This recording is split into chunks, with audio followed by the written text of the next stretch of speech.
Depuis 3 mois, nous sommes en 2024 et cette année, comme les années précédentes, beaucoup de nouveaux joueurs vont continuer d'acheter et de découvrir Forza Horizon 5. Et il y a fort à parier que si vous faites partie de ces nouveaux joueurs, vous allez avoir envie, à un moment ou l'autre, de connaître la liste des meilleures voitures, ou des plus rapides, vous appelez ça comme vous voulez, pour les tester de votre côté, pour les améliorer, pour les customiser, et aussi bien sûr pour jouer en multijoueur avec. Dans cette vidéo, je vais donc vous donner la liste actualisée des 10 meilleures voitures de Forza Horizon 5, celles qui ont globalement les meilleures statistiques, et celles avec lesquelles en général on fait les meilleurs chronos. On va aller de la 10e meilleure à la première en sachant que pour les 3 premières places, il y a un peu une sorte d'égalité. Mais je vous en reparlerai un petit peu plus tard dans cette vidéo. J'ai juste 2 petites précisions à faire avant de rentrer dans ce top 10. La première, c'est que si vous avez envie de voir plus d'informations au sujet des voitures que j'ai présentées dans cette vidéo, vous pouvez aller voir sur ma chaîne YouTube des essais détaillés en vidéo de tous ces modèles. Je les ai toutes testées sur Forza Horizon 5 et la plupart sont en vidéo sur ma chaîne. Et deuxième chose, ici on parle des meilleures voitures globalement. On ne parle pas des voitures qui ont les meilleures vitesses max. C'est pour cette raison que dans cette vidéo, par exemple, on ne va pas parler de la Hennessy Venom F5 ou de la Koenigsegg Jesko qui effectivement sont capables d'aller à 490 ou 500 km/h, ce qui est énorme évidemment. Le problème, c'est que ces voitures-là sont pas si bonnes que ça en freinage et en tenue de route, spécialement la Hennessy Venom F5 qui est quand même pas très bonne. Et donc globalement, si vous faites une course contre ces voitures-là, à moins évidemment de faire du drag et que de la ligne droite, il y a de fortes chances qu'à un moment ou l'autre, il y ait quand même pas mal de virages, pas mal de freinage à négocier. Et à ce moment-là, même si la Jesko vous a mis de l'avance en ligne droite parce qu'elle était plus rapide en termes de Vmax, bah vous allez la rattraper tranquille et la dépasser parce que vous aurez une meilleure voiture en tenue de route et en freinage. Globalement sur Forza Horizon 5, les voitures qui ont le bon mix entre Vmax, accélération, tenue de route et freinage sont bien meilleures et font de bien meilleurs chronos que les voitures qui ont tout dans la puissance et tout dans la Vmax. Allez, on commence tout de suite avec la numéro 10 de ce classement, la Maserati MC12 Corsa. Vous allez pouvoir obtenir cette voiture au concessionnaire, elle est à 2 500 000, donc bon, elle est pas dans les petits budgets, mais elle est pas non plus dans les plus chers. On a vu cette voiture sur Forza Horizon 4 et sur Forza Horizon 1, c'est d'ailleurs assez marrant de voir qu'on n'a jamais eu cette voiture sur Motorsport alors que c'est vraiment une voiture plutôt orientée circuit. Si vous avez beaucoup joué à l'époque de Forza Horizon 4, vous savez également que cette voiture était déjà excellente sur ce jeu-là. Elle était restée, il me semble, elle aussi dans le classement du top 10 pendant super longtemps. Et elle est de retour sur Horizon 5 avec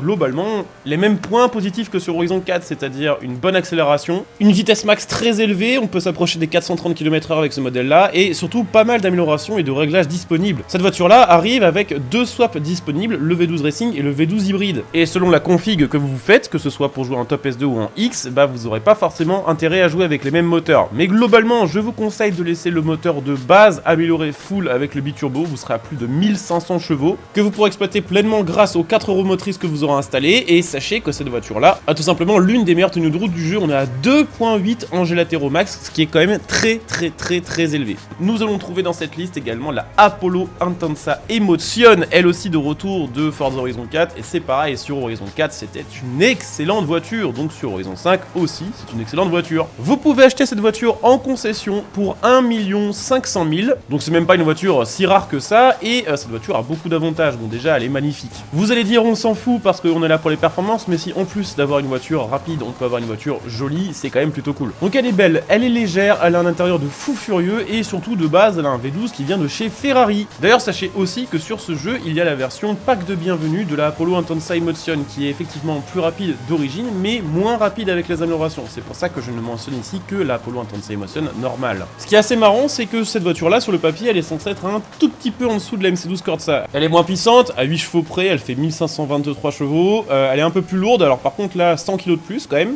on est aux alentours d'une tonne 2. Et les léger latéraux on est à 2.7 alors que sur MC12 Corsa on était à 2.8. Et pourtant en pratique cette voiture là est un chouïa meilleure pour la simple et bonne raison que elle est un peu plus moderne et le châssis de base est peut-être un peu mieux taillé. C'est plus précis, ça va globalement un peu moins sous-virer, notamment avec les 4 roues motrices, et vous allez faire tout simplement des meilleurs chronos avec cette voiture là. Ça se joue à pas grand chose, de toute façon on est dans un top 10 où on a en fait que des voitures monstrueuses. Donc là évidemment c'est pas comme si top 10 on avait une Clio et que top 9 c'était une Bugatti Chiron, on reste sur des voitures qui sont exceptionnelles. Donc il y a une petite différence à l'avantage de l'Apollo Intensa Emotion que je vous conseille. Bon, pour la prochaine les gars, va falloir farmer un petit peu pour pouvoir vous la payer, puisqu'on va parler de la McLaren F1 GT, actuellement toujours dans le top 10 de ce Forza. C'est une voiture qu'on a eu presque sur tous les Forza, tous les motorsports et je crois tous les Horizons presque. Elle a toujours été extraordinaire. Sur Horizon 4 elle était peut-être encore plus rapide que sur Horizon 5, tout simplement parce que sur Horizon 4 elle prenait encore plus en vitesse max. Sur Horizon 5 ils ont décidé un petit peu de la nerfer sur ce point là, mais elle reste excellente pour sa tenue de route, pour son poids, pour sa maniabilité et ses améliorations disponibles. Par contre, bon voilà, tout ceci ça a un prix, ça coûte 15 millions de crédits au concessionnaire. Donc la bonne nouvelle, c'est que vous pouvez l'acheter à n'importe quel moment, pas besoin de farmer la salle des ventes ou de la débloquer via la section festival. Bah par contre voilà, 15 millions, tout le monde ne les a pas forcément. Cette voiture de base est en milieu de classe S1, donc c'est pas si impressionnant que ça, mais cette voiture en fait est extrêmement améliorable et surtout le châssis de base est excellent. Elle n'a pas de swap disponible, mais de base elle a un V12 Atmo Silitin que vous allez pouvoir monter à plus de 1400 chevaux. Le gros point fort de cette voiture là, c'est que full améliorée, on est aux alentours des 980 kg, donc on est à 200-300 kg de moins que les voitures dont on a parlé avant. On est à 2.7 en latéraux, un petit peu en dessous de la MC12 Corsa, mais ça reste largement suffisant pour passer la plupart des virages rapides du jeu à une très haute vitesse. Et ce qui fait vraiment sa force, je vous le disais, c'est son poids, vu qu'elle est extrêmement légère et qu'elle est quand même très puissante. L'accélération de cette voiture là est hallucinante. Donc même si elle a un tout petit peu moins de tenue de route que d'autres voitures dans ce classement, elle en a quand même une très bonne et elle va remonter tout le monde avec son accélération et sa Vmax qui doit être quand même aux alentours, je pense, des 430 km/h. Ah oui, pour info, si vous jouez cette voiture là, je vous conseille évidemment de la jouer avec les 4 roues motrices, mais surtout avec le kit Forza d'installer. Oui, on sait, le kit Forza il est dégueulasse, par contre il va vraiment booster l'aéro de la voiture et c'est grâce à ce kit Forza que vous allez être à 2.7. On arrive à la 7ème place avec la AMR Pro Valkyrie de chez Aston Martin qui vient d'arriver sur le jeu et qui s'est fait une belle place au classement. Alors certains considèrent qu'elle est un peu meilleure que ça. Pour moi personnellement je l'ai testé quand même pas mal, je la trouve excellente et probablement l'une des voitures qui a la meilleure tenue de route du jeu, sauf que bon, elle est quand même un peu limitée en Vmax, ce qui fait que forcément il y a certains circuits où elle va un petit peu baisser au niveau du classement. Dans tous les cas c'est une excellente voiture, souci quand même avec cette voiture là, c'est que c'est une voiture rare, c'est une voiture de section festival. Vous pouvez actuellement la débloquer via la section festival jusqu'à ce jeudi, nous serons donc le 7 mars 2024. Après ça, faudra croiser les doigts pour qu'elle revienne en sélection de festival. Ou alors faudra croiser les doigts et avoir un gros budget pour pouvoir se l'acheter d'occasion en salle des ventes. Ce qui est 100% sûr, c'est que cette voiture fait 1000 chevaux, qu'elle est à 3.3 en latéraux, ce qui est absolument incroyable. La voiture, c'est une F1, il n'y a presque jamais besoin de freiner. Et d'ailleurs, quand je l'ai testé en vidéo, je n'ai quasiment pas freiné la plupart des virages, passe full accélération, ce qui est quand même assez dingue. Cette voiture, par contre, voilà, je vous le disais, n'est pas beaucoup améliorable et elle est un peu bridée par sa puissance, puisque sur le jeu full maxé, quels sont chevaux, vous allez être à 1000. C'est 400-500 chevaux en dessous de la plupart des voitures de cette liste-là. Alors après, oui, elle est très légère et oui, son aéro est excellent, ce qui va faire que, voilà, elle va être absolument incroyable en virage. Elle est clairement, on va dire, moins cheatée que sur Forza Motorsport. Ils l'ont ajouté également sur Motorsport et sur Motorsport, c'est tout simplement la meilleure voiture du jeu. C'est pas plus compliqué que ça d'ailleurs. Donc tout ça pour dire quoi, que cette voiture en tout cas elle est excellente et que si vous n'avez pas encore eu le temps de lancer votre Forza cette semaine ou un peu la flemme ou que vous ne saviez pas que cette voiture arrivait sur le jeu, je vous conseille quand même de lancer votre Forza et de compléter 20 points de section de festival pour débloquer cette voiture avant le 7 mars 2024, 16h30. Ça se fait vraiment en 10 minutes, c'est très rapide. Nous arrivons ensuite sur une voiture DLC, si je dis pas de bêtises, pour la 6ème place de ce classement. Il s'agit de la Pagani Huayra R. Donc bon, là vous l'aurez compris, si c'est une voiture DLC, tout le monde ne peut pas l'avoir. Il va falloir effectivement sortir la carte bleue pour acheter le pack qui correspond à cette voiture là. Cette voiture a pas mal d'avantages, je dirais que globalement son avantage number one à cette voiture là, c'est d'être extrêmement homogène. Elle a peut-être pas la meilleure Vmax du jeu, ni peut-être pas la meilleure tenue de route du jeu, mais en fait elle est très bonne sur tous les points. Et les voitures bien équilibrées comme ça, ça marche du feu de Dieu sur Forza Horizon 5. Elle est aux alentours des 1180 kg, 1250 chevaux, donc c'est pas assez puissant par rapport à d'autres voitures de ce classement, mais ça reste quand même assez monstrueux.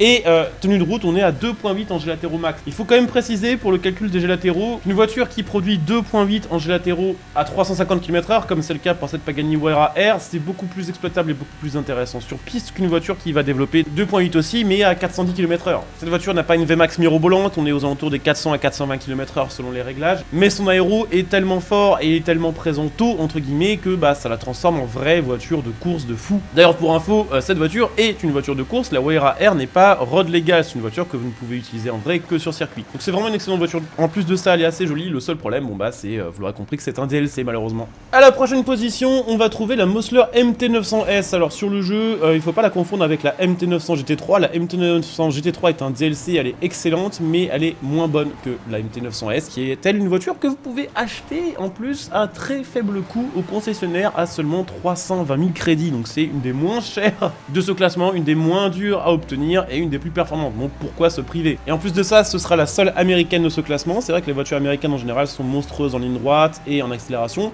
Pas forcément en tenue de route, mais celle-ci, elle est très bonne partout. On est à 2.6 en jeux latéraux, ce sera la valeur la plus faible que vous entendrez dans cette vidéo quand on va parler du classement du top 10. Ça reste très élevé, c'est mieux que 95% des voitures de Forza Horizon 5 quand même. Mais donc 2.6 en jeux latéraux, plus de 1500 chevaux, 1100 kg environ, pas mal d'améliorations disponibles. Et surtout, quand même, ça reste une américaine, bah il faut le dire, une très bonne accélération et une très bonne VMAX. Elle peut toper jusqu'à 440 km/h en ayant les paramètres d'aéro à fond, ce qui n'est pas le cas de tant de voitures que ça sur le jeu. La plupart, quand vous allez être en aéro à fond, ça va être entre 400 et 420. Alors évidemment, vous l'aurez compris, ça va dépendre des pistes. Si vous faites une épreuve très serrée avec un circuit comme celui du festival de Forza Horizon, bah cette voiture-là va se faire laver par exemple par l'Aston Martin AMR Pro. Mais la plupart quand même des courses du jeu sont assez équilibrées. Vous aurez toujours un moment, une petite ligne droite ou des virages rapides qui vont jouer à l'appui et puis voilà des gros freinages. Et vu que celle-ci est bonne partout et qu'elle est très bonne en VMAX, bah il y a de fortes chances qu'elle termine quand même régulièrement à une très bonne position. Nous arrivons à la 4ème place de ce classement avec la Brabham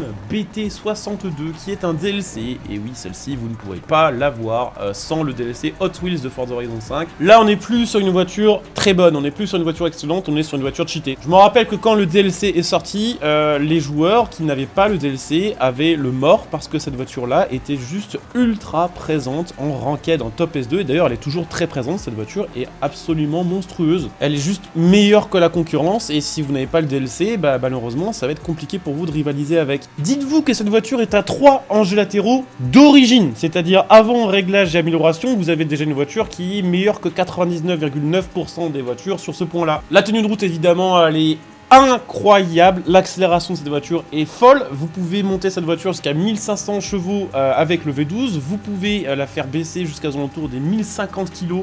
Donc en fait cette voiture est juste pétée, ça prend largement plus de 400 km/h et en plus de ça, bon c'est un détail mais c'est cool, elle sonne super bien, elle est super belle et malheureusement c'est une voiture qu'on n'est pas prêt de revoir sur les jeux puisque la marque Brabham, depuis l'arrivée de cette voiture sur le jeu, a malheureusement mis la clé sous la porte. Donc cette voiture mérite clairement sa place dans ce top 10, certains diront ouais peut-être qu'elle est top 5, top 6, il y aura peut-être après voilà des petites sensibilités, des petits goûts de chacun qui vont rentrer en jeu mais clairement elle est vraiment dans les meilleures que j'ai pu tester. Et nous arrivons donc aux 3 dernières voitures de ce classement que je mets toutes les 3 à égalité sur la première place pour certaines raisons. Ces 3 voitures sont la Sesto Edition Forza, la Koenigsegg CCGT et la Bad to the Blade. Ces 3 voitures sont absolument incroyables mais c'est vrai que elles ont toutes on va dire des styles de conduite différents et il y en a qui vont être plus efficaces dans certaines situations que d'autres. On a par exemple la Lamborghini Sesto Edition Forza, l'un de ses gros avantages c'est que cette voiture là vous pouvez la voir dans un wheel spin, il n'y a pas besoin de payer un DLC ni de farmer la sélection de festival. Elle a les 4 roues directrices, elle a énormément d'appui, elle a une accélération incroyable et elle a une très bonne VMAX. En gros, elle est cheatée sur tous les points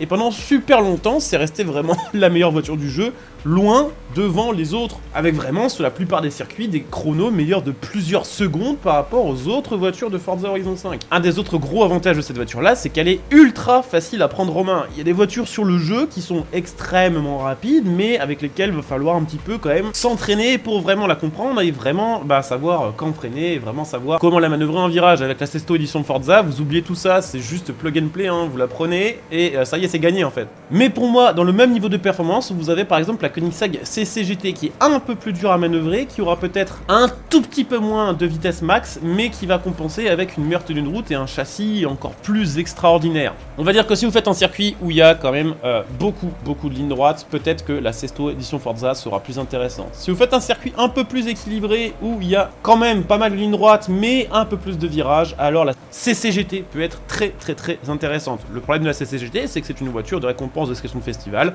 On ne peut pas l'acheter toute l'année, ou alors il faut l'acheter d'occasion en salle des ventes. Le problème, c'est que vu que c'est une excellente voiture très recherchée, elle se vend très rarement et elle se vend très cher, aux alentours des 20 millions. Et si vous faites un circuit où il y a vraiment moins de lignes droites et beaucoup de virages, alors là, la Bad to the Blade, c'est l'arme ultime. La Bad to the Blade, c'est une voiture DLC. C'est une voiture de la marque Hot Wheels et c'est tout simplement une F1 Hot Wheels. Elle a pas beaucoup en VMAX, je crois que dans mes souvenirs, on devait taper 350 avec, mais je crois qu'on était à 3.4 en jeux latéraux, c'est-à-dire tout simplement la meilleure tenue de route du jeu, en ayant en plus des énormes pneus, en ayant un truc vraiment fait pour assmater tout ce qui roule, et en ayant quand même une accélération de 0 à 300 absolument dantesque. Donc pour moi, ces 3 voitures sont vraiment un petit cran au-dessus de la Brabham BT62, qui est la dernière voiture, on va dire, conventionnelle de ce classement. Et je vous dirais bien que il faut choisir entre ces 3-là, selon le type d'épreuve que vous allez faire, selon aussi si vous avez les DLC, selon aussi si vous avez pu participer aux sélections de festival vous permettant d'obtenir la CCGT. Ces 3 voitures sont vraiment un petit cran au-dessus de toutes les voitures que je vous ai présentées dans cette vidéo, qui sont déjà elles-mêmes un cran au-dessus de toutes les autres voitures de Forza Horizon 5. Alors évidemment, peut-être que dans quelques mois, ce classement changera un peu. On sait que de toute façon, à chaque mise à jour, il y a des nouvelles voitures qui sont ajoutées sur le jeu, il y en a entre 4 et 8 par mois, et il n'est pas impossible qu'avec une nouvelle hypercar ou une nouvelle voiture de track day, ce classement change. En tout cas, quelque chose quand même à remarquer avec ce classement, d'ailleurs je viens de remarquer ça à l'instant, c'est qu'il n'y a absolument aucune voiture électrique. La preuve, très clairement, que la puissance et l'accélération, ça fait pas tout quand on se traîne un char qui fait 2,5 tonnes et qui a l'aéro d'une Twingo. La première électrique qu'on va trouver dans ce classement, ça va être aux alentours du top 30 à 40, et ça va être la Mission R, qui est une Porsche de course qui effectivement fait bien le café, mais on est quand même, pour vous donner une petite idée, sur le Top Gear Equinox, on est entre 8 et 13 secondes au tour plus lent que toutes les voitures que je vous montrais dans ce classement. Et si on cherche la première électrique routière, alors il faut descendre encore de quelques places pour atteindre la Pininfarina Battista qui est aux alentours du top 40. Et là on est entre 10 et 15 secondes derrière les voitures de ce classement. Donc bon, les électriques, c'est pas demain la veille apparemment qu'il y en aura dans le top 10 de Forza Horizon 5. J'espère en tout cas que cette vidéo vous aura aidé à faire vos choix de prochaines voitures sur le jeu. N'hésitez pas, si vous en avez d'autres à suggérer, à les mettre en commentaire sous cette vidéo. Je pense que globalement cette liste devrait être approuvée par 90% des joueurs qui jouent à Forza Horizon 5. Donc j'espère que la vidéo vous aura intéressé, qu'elle vous aura permis de vous remettre un petit peu à jour par rapport aux performances des voitures sur Forza Horizon 5. Si c'est le cas, n'hésitez pas à laisser un petit like, à vous abonner bien sûr pour les prochaines vidéos. Vous pouvez également venir me follow sur Twitch pour les prochains lives. Je fais beaucoup de lives sur plein de jeux, y compris sur Forza, donc n'hésitez pas à venir follow pour être notifié et éventuellement à utiliser votre Prime pour soutenir la chaîne et profiter de petits avantages. Et bien sûr, si vous avez envie de vous acheter Forza Horizon 5 ou d'autres jeux, pas cher en soutenant la chaîne par la même occasion, n'hésitez pas à utiliser mon lien Instant Gaming que vous trouverez sur cette vidéo. Ça soutient la chaîne, ça ne vous coûte rien et vous avez vraiment des grosses économies jusqu'à moins 90% sur l'achat de certains jeux. Donc pensez à jeter un petit coup d'œil. Voilà, je coupe ici, je vous dis à très bientôt. Bon jeu à tous, ciao.